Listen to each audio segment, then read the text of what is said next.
Sign up for the Cigars and Sea Stories monthly giveaway. It's simple. All you need to do is go to cigarsandseastories.com, sign up for our newsletter by clicking subscribe. When you do, you're going to be given a referral link to share with your network. Every time you share, you earn points. Anytime one of your friends subscribes, you earn an extra 5 points. Whoever has the most shares and the most points at the end of the month wins the gift package. So subscribe right now at cigarsandseastories.com.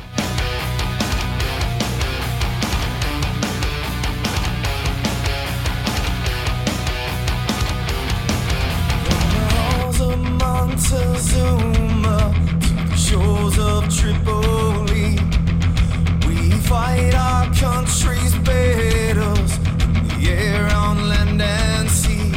First to fight for right and freedom, and to keep our... Hello, folks, and welcome to another episode of Cigars and Sea Stories. I'm your host, Ben Tanton, and today we come to you with Jordan Kestner and Edwin Richardson from Stealth Performance Communication. The recording pops in right after Jordan starts his introduction, so I apologize for that. But this is a great episode where they talk about some really good stuff. Stealth Performance Communication is a pretty amazing technology, so enjoy. Upon deployment, found out that I lied about having an albuterol inhaler when I was in 7th grade. And so basically I got strung up for that, and found myself homeless instead of a captain by the time I was 25. Jesus. So yeah, I just had to start figuring things out. And that's when I got my degree in exercise physiology. I did my internship with the United States Olympic Committee. And then from there, I started creating and failing companies. So I started with Warrior Within Athletics, which was like a personal training type thing. I was screen printing t-shirts in my living room and trying to hire homeless veterans to help me do that. And then out of there, I ended up transitioning that whole company, which I wouldn't say was a complete failure because I turned it into what is now Operation Help a Vet, which is helping veterans transition off the streets and being able to make that networking connection for them to get jobs or even pass paperwork, medical work, things like that can get them in the right position. And then now we are currently about to head to speak with Congress on Thursday about our solutions for mass shootings with our communication technology. Which is crazy. So the Operation Help a Vet nonprofit, right? Yes, sir. State of Tennessee currently, and then we're working on getting our 501(c)(3) status for the federal government. But that's a process in itself, and we're really focused on helping homeless veterans more so than the paperwork. Oh, I hear you. I understand. Totally understand. So, Edwin, give us a little bit of your background and what brought you to where you're at now here with Jordan. Yeah, absolutely, man. Absolutely. So Edwin Richardson, I am a retired Air Force combat controller. A lot of people don't know what that is. Most people in the Air Force don't know what the hell that is. So it's okay when people are like, what the hell is that? So a lot of time with Special Forces, Navy SEALs, Marine Recons, and international forces like that. So when I went to transition from my military chapter to civilian, I had no idea how to translate that into the civilian sector other than private security, which was something I did not want to do. Well, you can't really call for fire in the real world. Exactly. It's not a translatable skill per se. It's really just more like a Gucci tactical comms troop, if you will. Exactly right. But I didn't want to fall into the same thing that everybody else seemed to be doing. So I, got my ass into school and took the MCAT, and my plan was to go on to medical school. And as retirement took place, reality happened as well. And my wife and I were, started to prepare for twin sons. So school no longer became an option. I had to figure out what I was going to do to support my family and give them the lifestyle that they needed in this, as Jordan just said, this crazy world with everything going on. So I applied to a few jobs, didn't particularly care for who I was interviewing for. Values and things just didn't line up. And when I'm correcting the interviewer with his procedures and his policies, I already see a problem and I don't see a fit for me there. So I put together an a little organization called Richardson Strategy. And I had this idea that, I'm a combat vet and I'm going to go, help companies strive towards high performance team output, leadership development, organizational excellence. And before I realized it, I found out that I was competing with like 3,000 other damn vets out there doing the exact same thing. So Yep. I had to figure out, what set me apart from everybody else. And I think it was really dialing into how I mission planned and how I identified problematic trends and how I presented my 3 HOCOA development for their solution, i.e. getting from point A to point B. So that's my first big venture that took place after my retirement from the Air Force. And from there, I had a professional, Jessica Sublime, after a couple of deployments came on with me, Richardson Strategy, and she introduced me to Jordan after I presented a new protocol that some team members and myself put together. We call EASE, Education and Active Shooter Engagements and Events. And it really aligned with stealth performance communication and the product and services that they were putting together and developing. So after talking to Jordan a few times and giving him a little brief background of what I've done, i.e. in the military and in my entrepreneur ventures and in the business world and things like that, and how I help other companies, it just kind of made sense that I really enjoyed what he was doing. I really could see the passion with what was going on in this very chaotic world these days. And it was a no-brainer to come on board and help him out in the best way I could. Awesome stuff. I just want to put it out there. Edwin has been a godsend. You have no idea about his organizational skills are superb. It's amazing. That's awesome, because you need those guys big time. So yeah, for sure. I'm the big picture player. I try to make big shit happen, and Edwin does the same thing, but he's really good at structuring like the A to Z, every point in between type situation. And I'm like running after the president. Right. As you should be, man. Touche. Yeah, man. No, I totally understand. So we've got, let me ask you this, because I think it's intriguing, Jordan. Your internship was at the U.S. Olympic Committee. Yes, what sir. was that like? That was intense. So basically, strength and conditioning coaches are extremely underpaid individuals. They're there from 4 or 5 o'clock in the morning until 10, 11 o'clock at night, ensuring that not only has the team went through all their training, but they're actually at every single event, every single practice. And because of that, we at East Tennessee State University, we had GPS monitoring systems. So it's called Catapult. And basically we would be GPS monitoring. So we had to be in the middle of practice and games to ensure that we could see the potential for injury based off of real-time data that we're getting back from the athletes. So it was a very intensive course to be able to be thrown in with sport-related technologies and also training world-class athletes. I actually just recently, I wouldn't say recruited, I more scoped out and hooked them up with the coach, but I actually got Hakeem Sabor, who's one of our main Olympic athletes for the U.S. bobsled team. And I found him, recruited him, brought him in, and then he ended up actually shattering every single record in the Olympic push related trials for the bobsled teams. So really cool stuff there. But basically learning from there, I took all of my technology background, all of my training and my background in the military, and that's where all that kind of came together to create stealth performance communication, which is not just a wearable technology for communications, but it also does biometric related data collection for us to create year-long strength and conditioning protocol to make you better at your job based off of United States Olympic Committee protocol. So this product would not be created if it wasn't for my time in the USSC. So tell me about what is stealth performance communications and the product that you guys have like, are you going to expand products, or is this like, you know what I mean? Are we, no, this we're is going to probably be not a one trick absolutely pony, right? huge. So Yeah, no. We have multiple hardwares that can interface. Our main focus here is that we're a software communication platform, which allows us to integrate with different types of hardwares. And that's actually critical, because that means you can have everything from special forces and SWAT teams communicating on our mesh networks all the way down to rent-a-cops. So we can really be able to streamline communication for first responders, which is going to save lives immediately. So that's one of the biggest things that we do, is we allow the professionals in the vicinity, that could be the whole city of Las Vegas, for instance. We can send instantaneous coded messages that bypass dispatch and allow you to get every single police officer and EMT on the exact same page at the exact same time. that's pretty awesome. So that's how we're gearing towards the like mass shooting type things, and just better emergency management in general.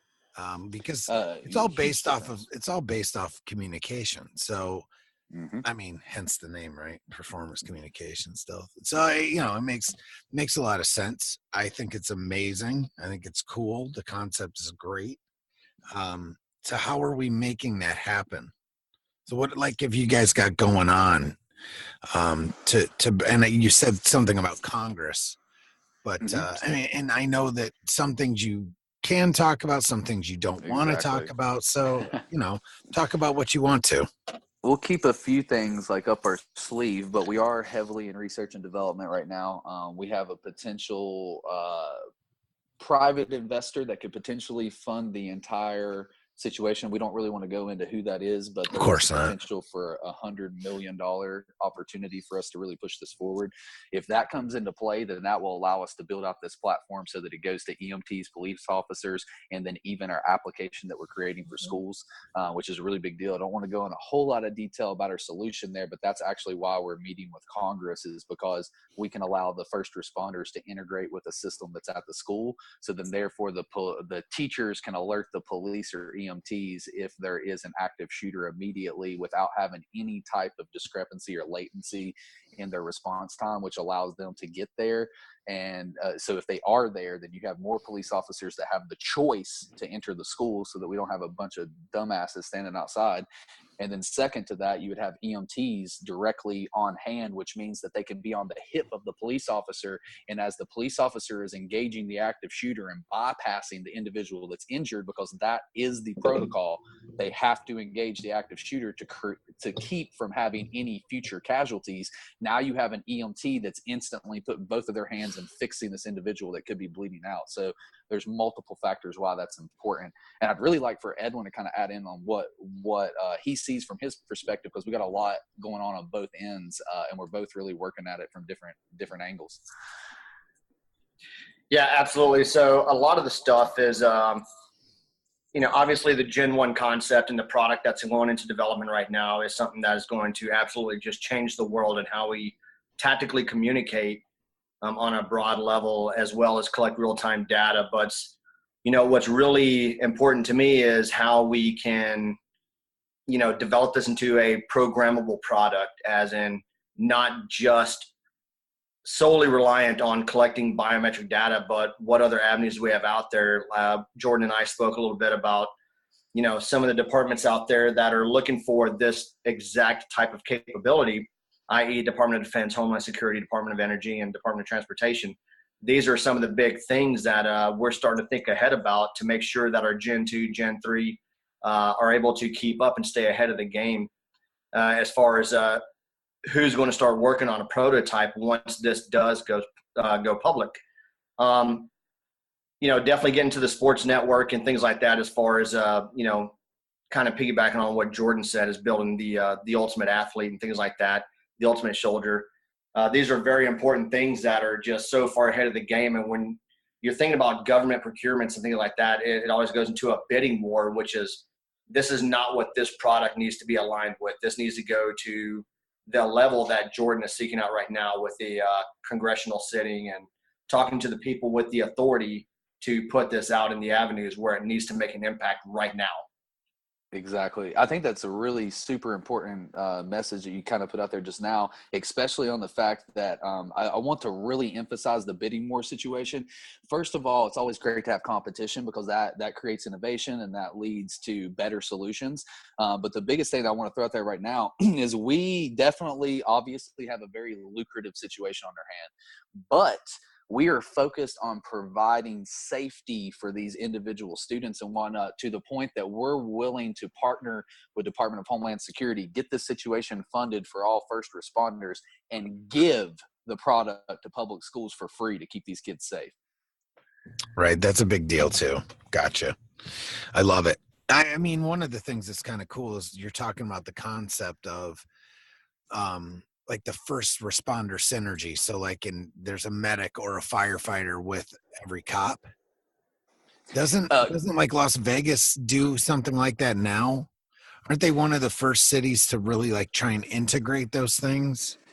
To an extent, but I think that I get the whole combination of them being together. That's something different that we're not really thinking about. More so on coordinating them to be able to respond appropriately. Got you. So basically, your like you were mentioning here with like the EMTs and police officers and whatnot. I don't know if your audience is aware, but the shooter was intercepted by a security guard 6 minutes prior to the shooting actually happening.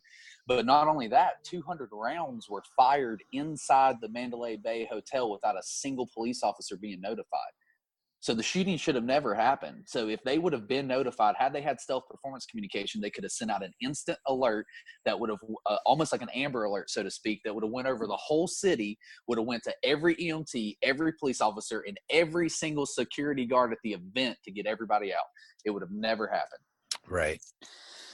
And so that comes down to the coordination, obviously, of getting these people on board. And then, like you were saying, having all first responders to be able to kind of respond together. I don't know exactly what the unit situation is in Las Vegas, but I know for a fact that if they had the clear communications, even with Parkland, for instance, you would have been able to get police officers and EMTs to the scene faster than they were, which meant that the police officers who were willing to go in could have went in and taken care of the situation, and also the EMTs being able to provide emergency medical responses to the individuals that were shot, which means that the casualties would have decreased and potentially could have been almost non-existent. Instead of 17 kids dying, maybe none die, or 1 to 3 die, because we have an immediate emergency response. Right. I love it.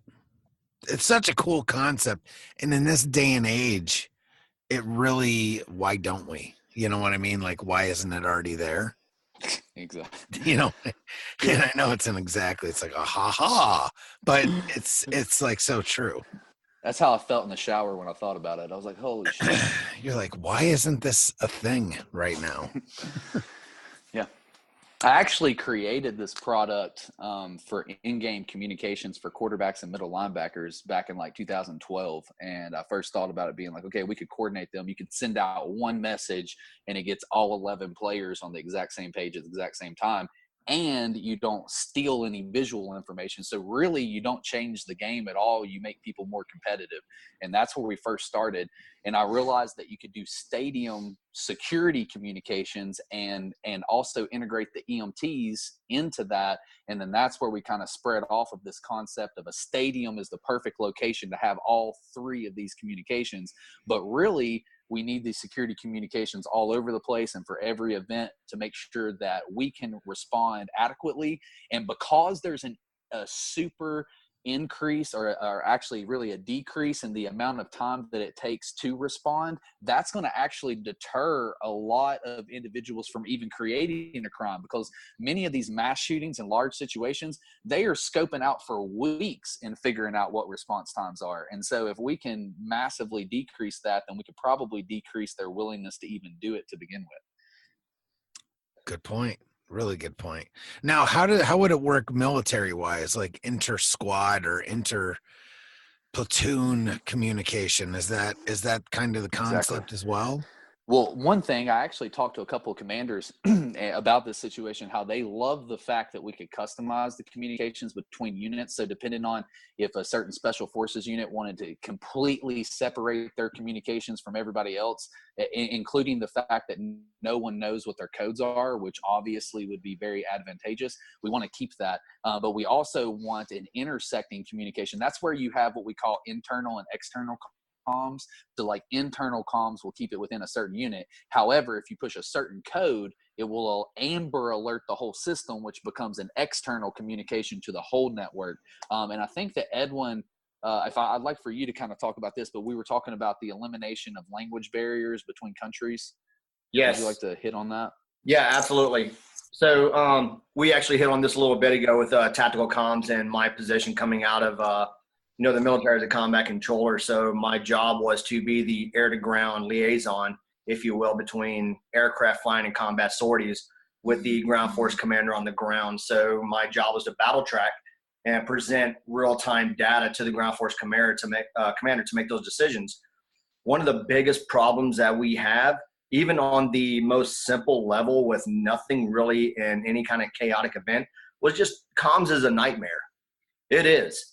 With everything involved with presenting good, clear comms in any kind of tactical environment, man, it just sucks. So this is a very, very valid, resolution, a resolve to that problem.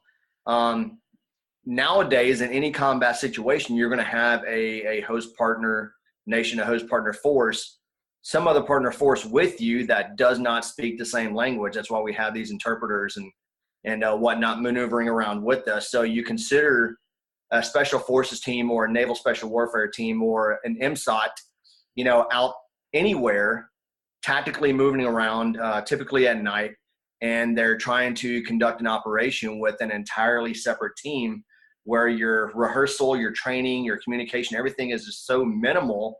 It's amazing. Everybody makes it out alive almost.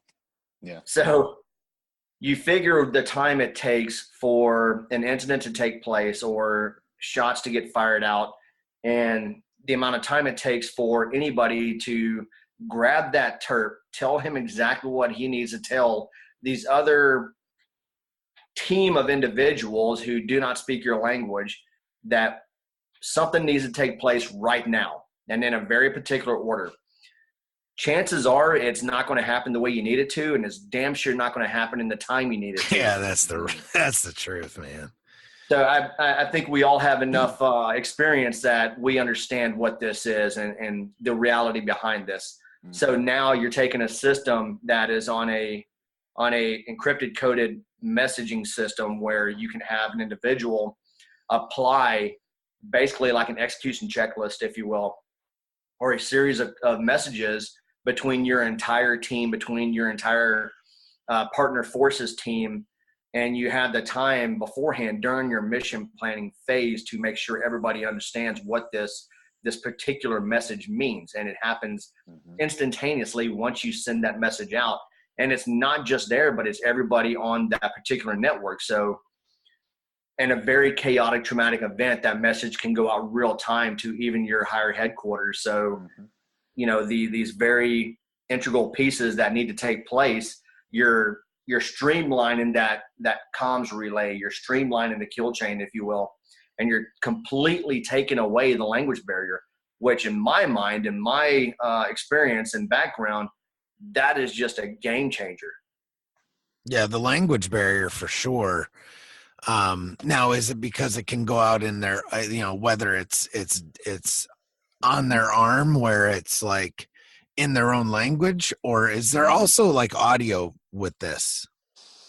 Now we're touching on some stuff, but the language thing is a very good point, and that's one of the easy ways that we do it. But the way that we actually send coded messages itself is its own language, so to speak. And I can't really go into a whole lot of detail about that because it's very user friendly and unique. But the way that we package these coded messages allows us to send a very, very simple message that can be easily interpreted regardless of the language. And then on top of that, the language part comes on play too. If there's like Edwin was saying, if there was any sort of advanced protocols that we're sending out that have multiple type of things that need to happen in a certain sequence of events, then those may be coming in where you touch it and actually shows up into your language what you're doing. So just like in football, if we send these coded messages, you can touch it and it will show you what route you run or who you block or whatever. So one message is sent from the quarterback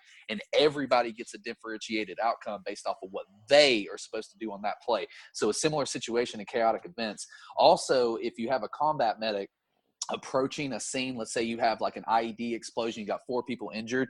As I'm approaching this, you're taught to be assessing the scene to see which individuals need assistance first. Okay, so there 2 things can come out of that. If you have 2 individuals that are unconscious, but I'm getting real-time biometric feedback showing me that this person is unconscious, but they have a normal heart rate. This person is unconscious. They have an expedited heart rate and their blood pressure is low. So that means they have a huge arterial bleed, and that person needs to be my first focus. I'm assessing that without even putting a single hand on someone as I'm approaching the scene because of the real-time biometrics. Right. It's pretty awesome, man. The reason I ask is because I was just reading an article earlier today because I didn't know if there was like earpieces involved or, you know what I mean? Stuff like that. I was just reading an article about this this product that a company called Waverly has got out there that is basically, it's like the Generation 1 universal translator from like Star Trek. Exactly. You know what I mean? Really cool thing. Really cool idea. And that's going to be happening before we know it. You know? Totally.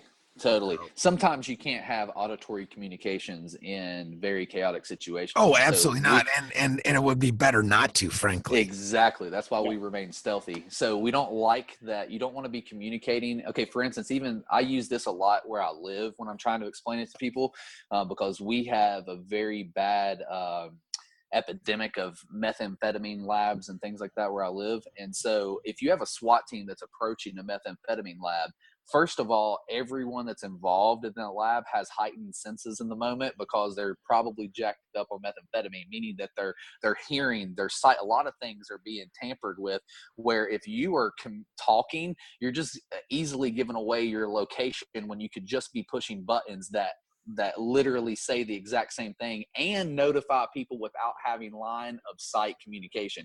We completely eliminate the need for that. However, like if we're on top of each other, you obviously aren't going to be text messaging each other, right? Because that would just be stupid if I could see you. However, if you're behind a wall, I don't want to be sending hand signals to you and then you have to take your head out from behind the wall to potentially get shot. Right. So what we want to do is make sure that you're receiving these coded messages. Even, I don't want to touch it too much, but we are working on some gesture communications. Some old school hand and arm signals, huh? Yes, but they send electronic communications, right? Which is pretty device. Cool. Because I've been on your website. So yeah. Also, just for the folks out there, give us your website, social media, all that stuff, so they can go check our it out. Long ass website name. It's stealthperformancecommunication.com. If you, it is all together only because SPC wasn't available. However, we will change our URL eventually. But stealthperformancecommunication.com. You can find us on Facebook. We don't really, actually, funny thing you brought this up. I was on Twitter until I told everybody we could prevent the Las Vegas shootings, and Twitter banned my entire account. Nice. Yeah, and I haven't said anything out of line at all. I said, well done, Twitter. Well done. Exactly. Smooth move. I got a solution over here, and you're shutting shit down. Right. So bad. Yeah, it's ridiculous. Bunch of snow. So you can't find us on Twitter anymore. No, that sucks. Awesome. So what else here, boys? All right. So I want to ask Edwin about, I mean, this show is basically about stealth performance, but I want to touch on just because I looked at your website too, Edwin, I wanted to see, I wanted to touch on Top Talk. Yeah, absolutely. So there's a few of us, myself, a couple of other business owners, a couple of other CEOs, and I don't have 30,000 friends and followers on LinkedIn. I just don't have the time to sit on social media that damn long and just play this popularity contest, which is what some of it sounds like to me. And I kind of got away with it, away from it. So a post was presented by a very well-known business venture gentleman on Shark Tank about meeting he held with a lot of entrepreneurs and business owners and whatnot. And the big key point was you should have been there. And one of my colleagues wrote, well, how in the hell would I known to been there if I never received an invitation for this? So we started thinking about some of the stuff that was taking place on LinkedIn, and we just didn't particularly care for it. I mean, don't get me wrong, LinkedIn is a great location to network and build some of that business networking profile that a lot of people are looking for. I just had a different understanding of what I wanted out of it and the reality of what happened with it. So Top Talk came around where business owners, CEOs, executives, presidents could all come together, and we talk about who we are. We talk about what our business provides, and we discuss what values those are. And what's significant about this is you don't have to go through what's more commonly known as a gatekeeper to get to somebody with authority who can actually make that decision based on what your presence is or what you're selling, whatever that may be. So that's where that came from. And, it started to lead into an opportunity where I'm having more and more business owners and professionals such as that want to come on board and be a part of this, just because it's an opportunity to practice displaying who they are as an organization, as a business owner, and get real-time feedback from others in the same kind of situation, as far as like some of the problems they've seen, some of the solutions that they've found and things like that. And now we're getting a lot more inputs, looking for angel investment opportunities, which is very significant for some of the stuff we're working on with SPC. So a lot of information being passed around that way, but that's what that really is right now. It's very early stage. I've only done it, a little bit here and there with a very, very close network to see the trial and error phase before, we really brought a bigger group and a larger presence into what Top Talk is. Got ya. I the reason I wanted to bring it up is just I thought the concept was pretty cool. So it's a little different. It's not something. There's a lot of groups out there. Like I know of one. It's just to be a part of the group is going to cost you $250,000. Yeah, it's like a big ass mastermind group to an extent. And that's what it is, man. Yeah. This is not a think tank. This is not anything like that. And I'm not here to break your pocketbook because we're a really cool group, if you will, man. This is a way to present value to who you are and possibly connect with somebody who has no idea how to find what it is that you actually provide. Awesome stuff. Well, gentlemen, this has been awesome. I really want you to, again, give us where we can find out more about both of you and what you've got going on. Give a little self-promotion right now.